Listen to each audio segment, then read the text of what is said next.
We all know that the cost of living is on the rise, but so is the cost of raising children.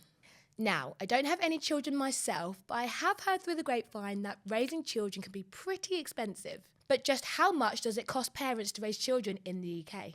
Well, to chat about the real cost of parenthood, as well as share some useful tips for parents listening to the podcast today, I am joined with Ellie Austin-Williams, founder of This Girl Talks Money. Hello, Ellie. How are you? Hello, thank you so much for having me. I You're am welcome. excited to be here.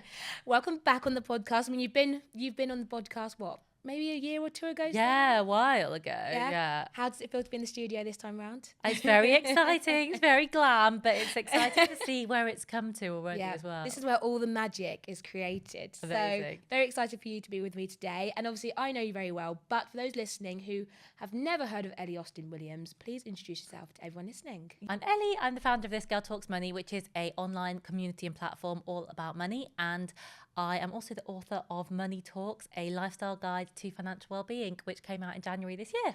Gosh, it's crazy because the last time I had you on the podcast, you definitely weren't an author and you definitely didn't have a child. I know. And now you've got two babies. No, three, because you've got your dog as well. Yeah, I know.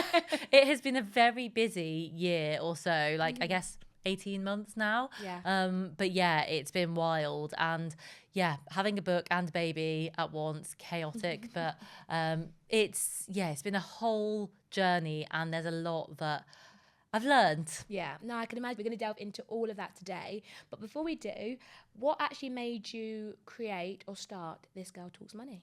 Yeah, good question. So basically, back when I started my career, so I started my career as a lawyer, and I started earning money, as you do, and I realised that I just had no idea how to look after my money and how to make informed financial decisions. Yeah.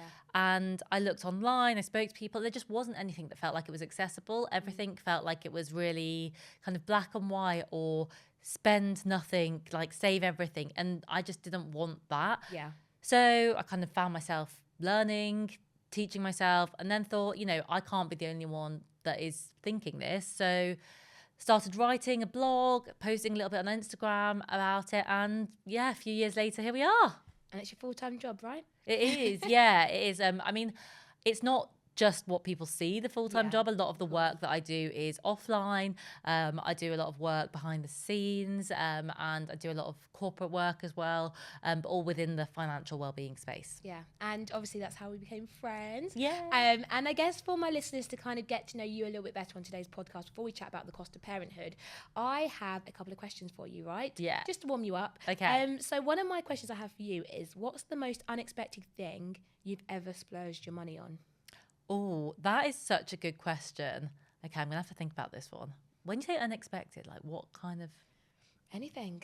I have an idea what you might say, but I could be wrong. I guess you splurged, or maybe you weren't expecting it to cost that much, or... The most unexpected thing I have spent a lot of money on is probably my dog, actually. I knew that was coming. It is, because I thought I would be one of those low-key dog parents. And it just turns out that doesn't happen. He was not a cheap dog in the first place, but you just find yourself being drawn to all of these things, like these little fluffy toys and all of these little treats for them. And you're just they'll be so cute, they'll love it. And obviously they get bored after 5 minutes. There are a lot of similarities we'll talk about with dogs and babies. But yeah, I have to say my little sausage dog. Yeah, your firstborn child. My firstborn child. Honestly, the other day when I said it's my firstborn child's birthday, the amount of messages I had saying, "Oh, happy birthday" to my son. Yes, And I did too, and I had to unsend it because I didn't read that properly. And then everyone was like, "Oh, the dog." Of course, my dog. He's still my child. I was like, oh my gosh, happy birthday, Jay. And then I was like, no, it's so embarrassing. I meant the dog. I know. But I guess for those maybe listening that don't have pets, outside of obviously you've got dog toys, but obviously you probably have the insurance. Yeah. Like that, which is probably expensive, isn't it? Yeah, so as well, I have a long-haired sausage dog, and they are a breed that are known to be very expensive to insure because they have a lot of back problems that they're prone to. So we paid the highest level of pet insurance, which is more expensive, I think, than our car insurance. Our car insurance, our car insurance is relatively cheap by car insurance standards, but our pet insurance is about £80 a month, I think, which adds up quickly. And then you pay for things like their vet checkups on top. And oh my gosh, the cost of vets. There was a whole news article about that. And obviously, we won't delve into that today. But yeah, vets at the moment are charging a lot of money. It's pricey. So like 100% worth it, but like not to be taken lightly. Yeah, no, well, I know now. And I guess my second question for you is, what has been your biggest financial regret, or maybe mistake? I don't like the term regret, mistake that you've ever made. Oh, this one's easy. I lent money to an ex-boyfriend that I never saw again. It was one of those, you live and you learn. But yeah, obviously at the time I thought, this is a loan, I will get it back.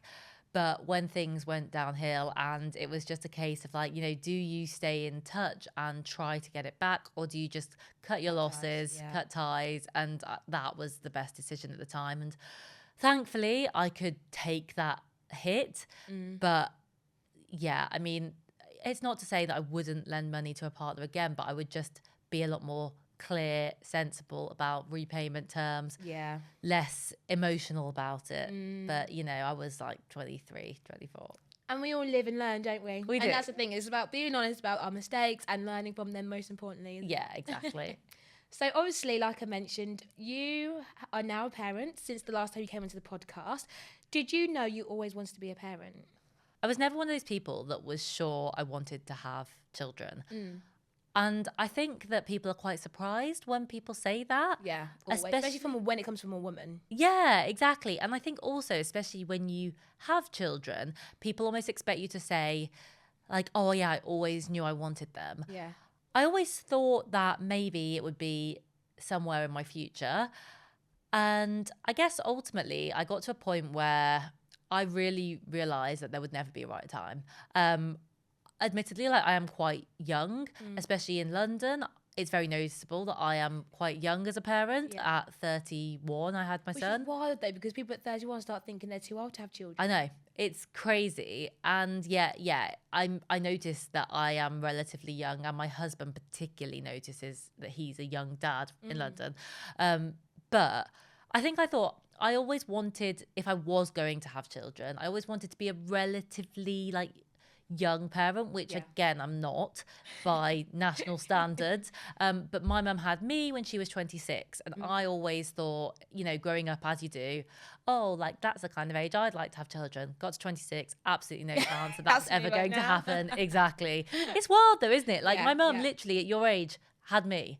Couldn't even anything worse, respectfully. I know, but also I often say to her, like, fair play, like I don't know how you did it, like now having been that age 5 years ago, and like mind blown. But I always thought like if I was going to do it, I wanted to do it when I was like earlier on rather than like waiting till I was later. And fortunately I happened to be in a position where that was an option, because I know for a lot of people, you've obviously got to find a partner that you want to have children with and that is willing to have children. And my husband was always quite pro-children. And so really it kind of came down to like, okay, would it be a disaster if I was pregnant? And I was like, okay, I don't think it would actually be a disaster at this point. And like, there we go. I had a child. Pop came out Jay. Pop came out. So no, I think it's so interesting because I think there's so much conversation online now about children. And I find it challenging because I completely understand both sides of the debate. Yeah. And I think it's one of those things where it's great that people are talking more and more about, the options, and, maybe you don't want to have children. I think it's also important to acknowledge that a lot of people can't. And so literally that there are people that, want children but aren't able to have them. And so I think sometimes the conversation, like I'm choosing to be child-free, forgets that as well, that there are lots of people, and I know a lot of people spending a huge amount of money trying to at least preserve their fertility or to have children, whatever it might be. And that's a topic for another day, is the eye-watering cost of fertility treatment. But the thing I find so challenging about this narrative online is that A, it's so personal and everybody's experience is so different. But B, and this is the thing that really gets to me now, is that I think that what has been lost is almost the joy of it. I think there is so much focus on the negatives and this like real desire to show like the realities of motherhood, which I think is important. But I think we've maybe gone too far the other way. I think whereas 5-10 years ago, maybe we all saw these like really happy clappy pictures of family life and it was all like filtered and pristine. We almost have gone too far to the other extreme, to the point that when I talk about motherhood sometimes and like about this issue, people come into my DMs and they're like, I'm genuinely like scared of it because the impression that I've seen online is that it's terrible. And I'm like, this is wild. Like, why? And I mean, it probably comes back down again to like clicks and what people engage with. But the reality is, and I said this recently in response to something I saw where someone was discussing this kind of maybe baby discussion, is I think what's so hard is that when you don't have children, the difficulties and what you will lose is really tangible because you've got it. You have this freedom, you have lions, you have, you know, options of, you know, whether you want to stay out or not. You have like no little thing ruling your world. And so the idea of losing that is really tangible. But the bit that you'll gain is intangible. You cannot preempt and you can't explain and you can't experience what it's like to be a parent until you are one. So you kind of have to trust and take the jump that, you know, you will get that. And that's what I find so hard, is that it's really black and white to be like, okay, well, you know, there are all these bad things, but like, oh, you know, you might love them loads. No, it's so true. It's so true. And we've had this conversation before because your baby is very, very cute. I think yours and like a couple of friends' babies are the only babies I've probably seen recently that have made me feel a slightly bit broody. But before that, I think, like you said, when I was in school, I was like, I'm definitely going to be a mum. I want to have like 10 children. Rah, rah, rah. I'm like 26 now. And I think it's probably more due to my life stage that I now can't think of anything worse than having children. But then I guess when I get slightly older, when I found a partner, when you find the right one, I think it all just kind of clicks into place. And I'm pretty sure you've probably found that now, haven't you? Yeah, 100%. And you hit the nail on the head there. Genuinely, I think the biggest thing that no one tells you about whether your experience of parenting is going to be good or bad is your partner. 100%. Because I have been shocked by some of the conversations that I've had with people about like how bad their partners are at being a parent or being a partner and parent. And unfortunately, you know, for the most part, I'm talking about men, but it's crazy. And yet you look at the other side where you have a great partner and somebody who relishes being a dad and loves it and is really hands-on and takes it. And is a team partner. Is a team partner and wants to look after you as the mum as well as the baby. It completely changes the experience. And so the number one thing I feel like anyone listening needs to remember, if they're even vaguely considering having a child one day, is pick your partner well. My mum has always said this. My mum was like, choose the person you marry very, very carefully, because not only will you be spending the rest of your life with them, hopefully, but they will be the father of your child. And that is a lot. You can't change that bit. Like the marriage bit, you can change. You can't change the father. No. Or mother in other like circumstances. But my mum has always said pick your partner very, very carefully. But I guess one of my other questions for you, Ellie, is how have you found being a parent financially? Has it been a bit more expensive than you thought? Maybe probably like average? I'm keen to know.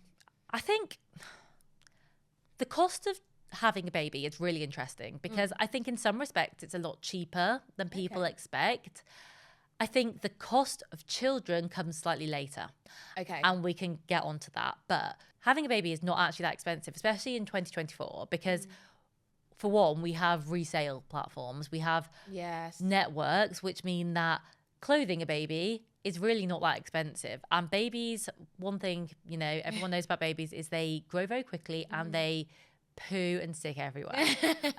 And also once they start eating, they throw food everywhere. So like buying them this brand new pristine wardrobe, like there's just no point. We also were very lucky. So we have a nephew and he is a few years older. So we got loads of clothes from him. Loads of people bought us presents for my son when he was born. And so we've really not spent much on clothes. Like I've probably bought, so he was born very early. So I had to buy him like some tiny baby clothes when he was first born. But we've probably spent like 50, 60 pounds on like new things for him in terms of clothing. So that really like does not have to be expensive. The things that are expensive or can be expensive are the kind of bigger pieces. But again, there's just such a big secondhand market when it comes to children. So pram, we got a bit carried away, bought a really expensive pram, but love it. And you use it so much. So like that's one thing. Things like a cot you can buy secondhand. Like you really don't need to spend that much money. There are things that, you know, do add up, but again, you can rent stuff. So things like breast pumps, like you can rent them now they're totally sterile. Like you don't need to be spending like hundreds and hundreds of pounds if you don't have that. Formula, you know, it is quite expensive. It adds up, and some people, you know, don't have a choice, but also you can, I believe, sometimes get it on prescription if you need to. And again, in the grand scheme of things, like it's not as expensive as I expected it to be. Okay, that's good. It is good, but that's because I'm also still very much in the early stages. He is 10 months now.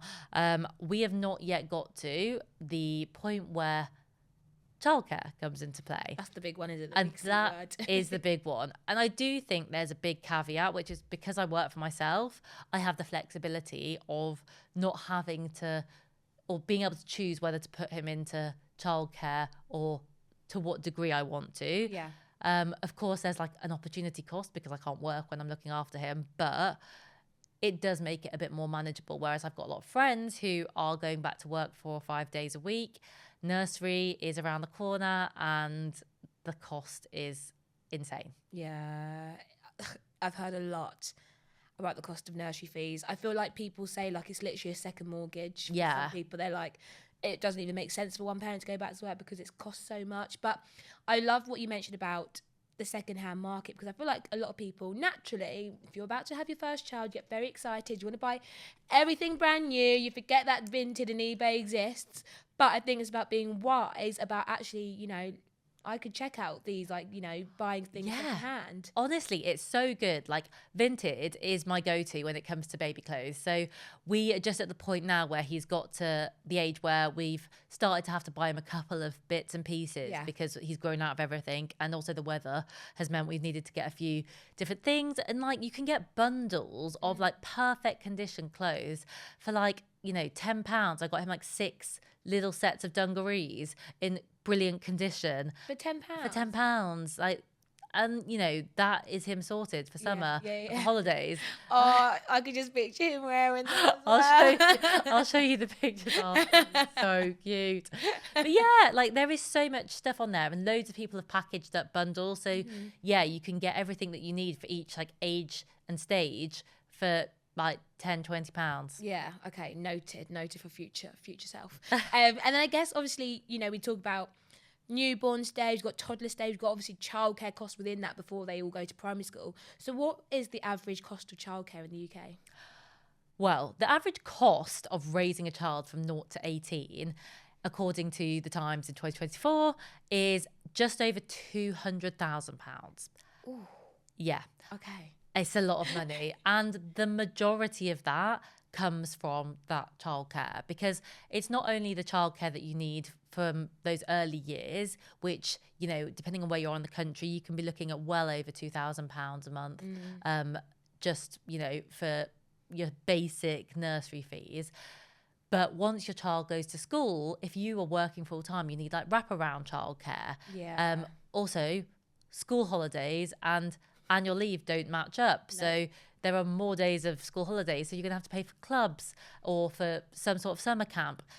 And then you've got all of like the other bits and pieces, you know, you do have to feed them, and they can already start putting away quite a lot of food, activities, clothes, all sorts of things. So it's a lot of money. What I would say is that there are a lot of variables, of course, and the choices that you make at different stages will have a huge impact on your finances.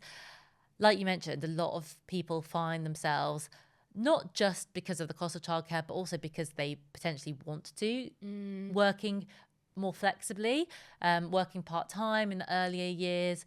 So that can help out with those childcare costs, but obviously it means you're going to earn a little bit less. Yeah.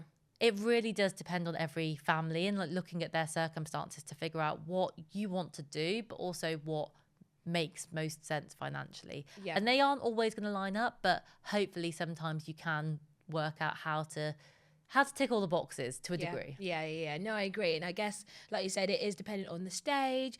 But yeah, newborn baby stage is great in terms of like costs. They're pretty relatively cheap, like you mentioned. But yeah, everything around that just becomes increasingly more expensive. But that being said, do you think there is enough financial support for parents right now in the UK? No, absolutely not. And why not? What do you think needs to change? Well, I think for one, statutory maternity pay or maternity allowance, they're the same rate, but who gets which is dependent on your worker status.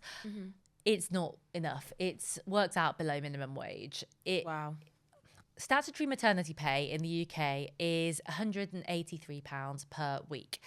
That is below minimum wage if you work out the amount of hours that you're going to be looking after your child for. And it's not enough to live on. If you think even about rent, so if you don't have the support of a partner, how on earth in a lot of cities in the UK are you meant to pay your rent for your home? Never mind, you know, food, bills, all of those things. So there is absolutely not enough support there. And I think what's really interesting is that in the UK, the burden of, you know, supporting new parents is very much placed on the employer. So, of course, not everybody gets statutory maternity pay. Lots of people get enhanced policies, which means that they get more money from their employer. Whereas in other countries, you have it where it is the state that is in charge of that. And it means that you get less variability and it means that you are more likely to be means tested. But it does mean that it's probably a fairer system overall. There are always going to be those pros and cons. Yeah. I also think, you know, just to bang the drum again, there's nowhere near enough support when it comes to childcare. And this may be controversial, but I do think that we really need to look at the limits where childcare support gets cut off. Because, 100%. again, what has happened is fiscal drag. Yes. It's a policy decision that previous governments have made to fix these limits where if one of you earns X amount of money, you don't get child benefit, you don't get free funded childcare hours. And those figures, although they seem high to a lot of people, for a lot of working parents, those figures, A, haven't changed in a long time. So they've been pushed into their bracket where they then lose that entitlement to support. And also, when you add on top mortgage, cost of living, particularly in the southeast. Not enough. It's just not enough. No. And I know that anytime you say that people earning £100,000 may need a little bit of support, there will always be people that don't agree with that. And I understand it. But I have seen enough case studies of people where I've seen their expenses and you see how quickly, once you're taxed, once you put in childcare and you put in mortgage.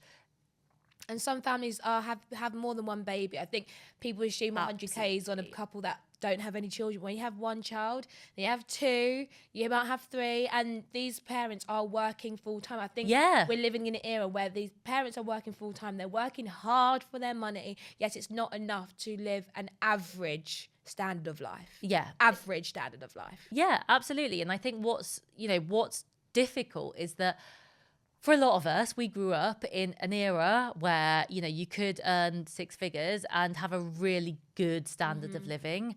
You know, all sorts of things have conspired. Very much a big factor being housing, but it's just not the same. Of course, it's still a good amount of money. Like, no one is saying, No, you of know, course. cry me a river if you earn 6 figures, but it's not what it used to be. And it shouldn't be the case that people are struggling to have any money left over when they're earning that much money and working the All amount the you hours. need to work to earn that.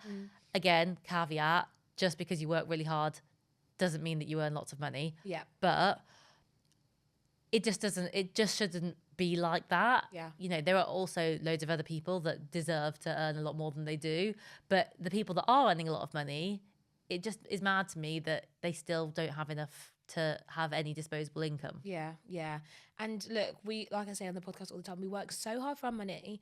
Yes, we should be able to cover basic expenses, but we should be able to live too and enjoy life because we only get one. Yeah. But I guess that being said, what other financial support is there for parents that might be struggling right now? Obviously, we spoke about statutory maternity pay, but what other maybe means of state benefits is there available? Yeah, so there is child benefit, which again is means tested. And again, it's done on individual income. And the previous government did change the thresholds a little bit. So they increased it so that those earning between £60,000 and £80,000, there is a taper now. So you can get a bit of the money, whereas previously you couldn't get anything at all. So that is something that's worth looking at. That is a payment for each child. So that is something that's definitely worth looking at if you are in that bracket. There are also funded hours for childcare, which, again, previous government brought in. It's still a little bit scrappy in terms of whether everybody can use them, which providers accept them. And as lots of parents know, a funded hour is not a free hour. So there are still fees to pay because, unfortunately, the system, the way it works, means that nurseries don't get enough money to be able to cover their costs from the government. So it helps, but it's not covering the full cost. That has been rolled out, is rolling out over the next year or two for different age groups. Again, there is means testing on that, so it's worth just looking into it in a bit more detail to see if you qualify for that.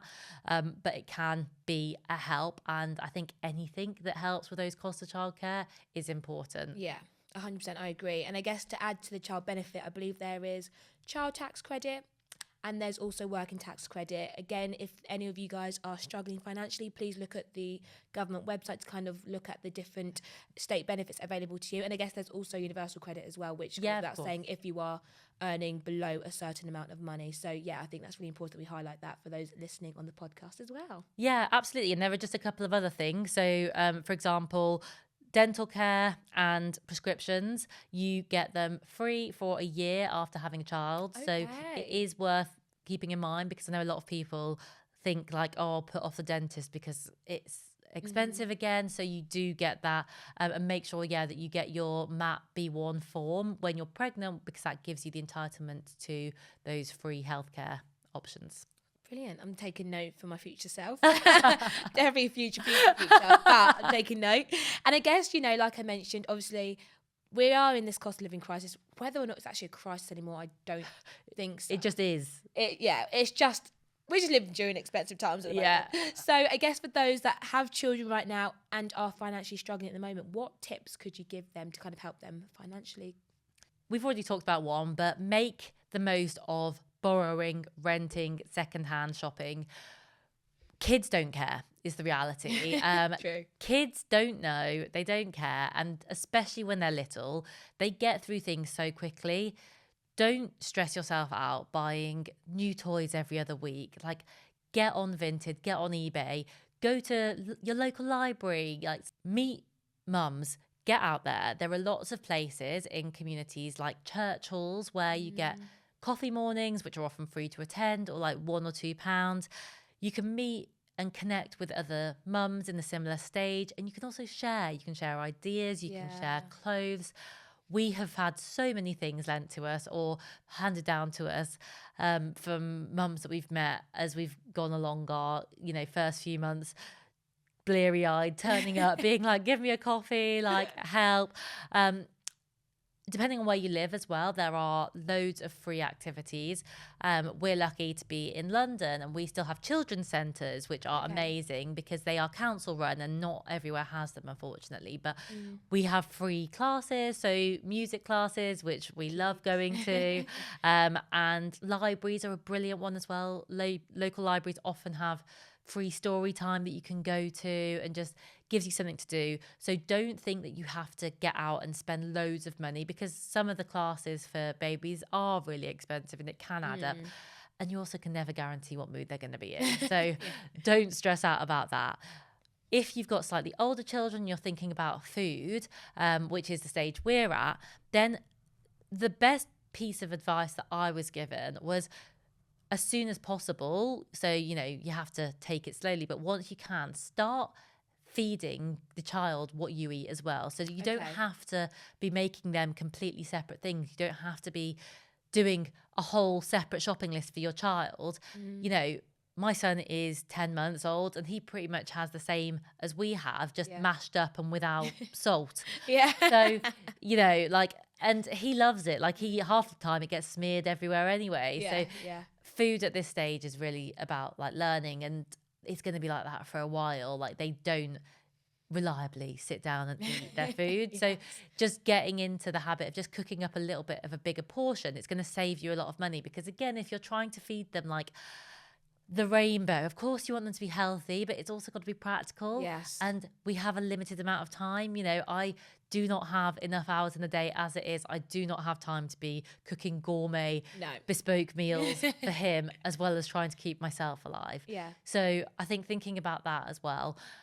And also try and plan ahead as much as possible. Like, I know it's difficult, but when it comes to childcare, when it comes to those choices, think as far ahead as you possibly can when you're, again, tired, trying to juggle a million things, about how you're going to pay for it, whether you have got any of those entitlements we mentioned, about speaking to your partner as well, if you have a partner, about what makes most sense in terms of flexible working, if that is something you can explore for either or both of you.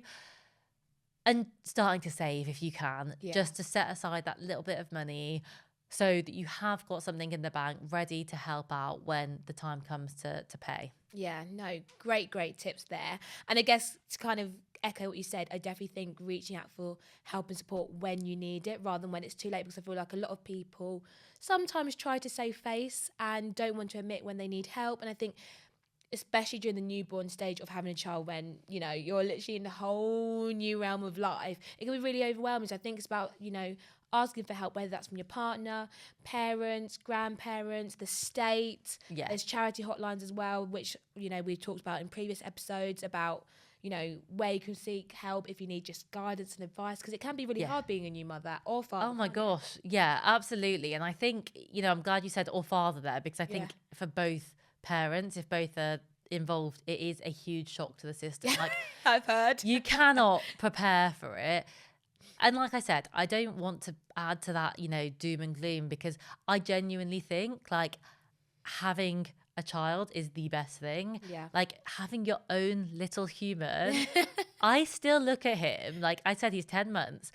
I look at him some days, I'm like, I cannot believe that, like, you are my child. Like, I don't feel old enough to have a child, never mind like to have a 10-month-old. But when they just laugh and they smile, like, it is the funniest, best thing. Of course it's hard work. Like, you know, you are literally raising a human, so it's not going to be easy. But I'm not being funny. Having a dog is harder work than it is as well. Like, they are both demanding creatures.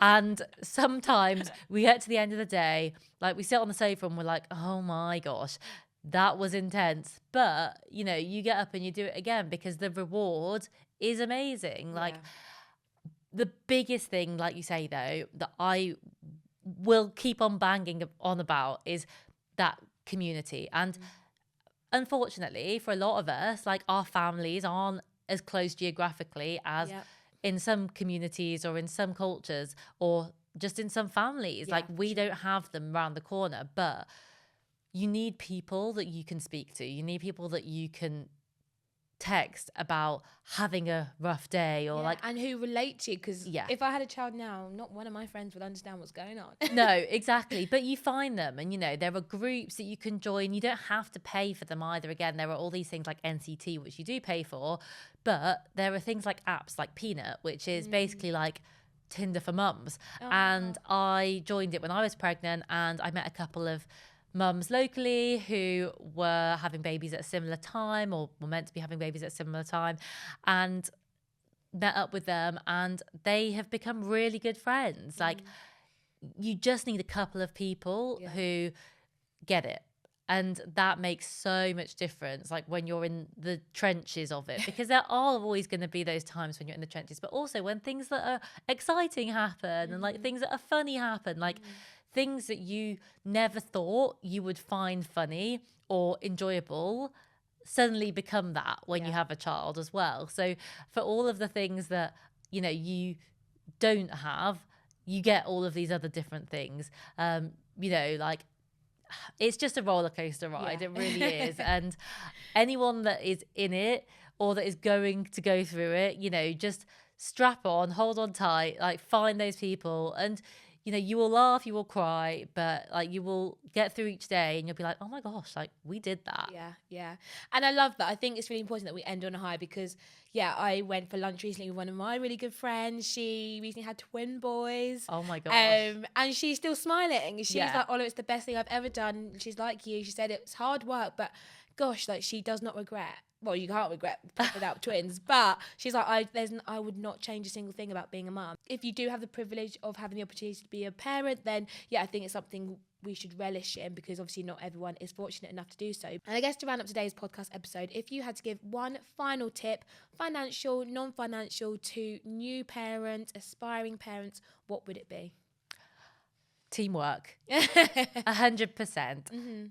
I don't think you can survive having a newborn or having a child full stop without teamwork. And there will be times where you want to kill each other and you hate each other.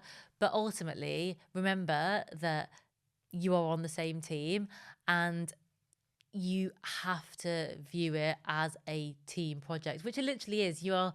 If you're lucky enough to have a good partner that wants to be involved, you are doing it together. It takes two to tango. Like, you've got to make sure that you are asking for that support, but also remembering that it is challenging for both of you at different stages in different ways. So teamwork makes the dream work. So I've heard. Ellie, thank you so much for joining me on today's podcast episode.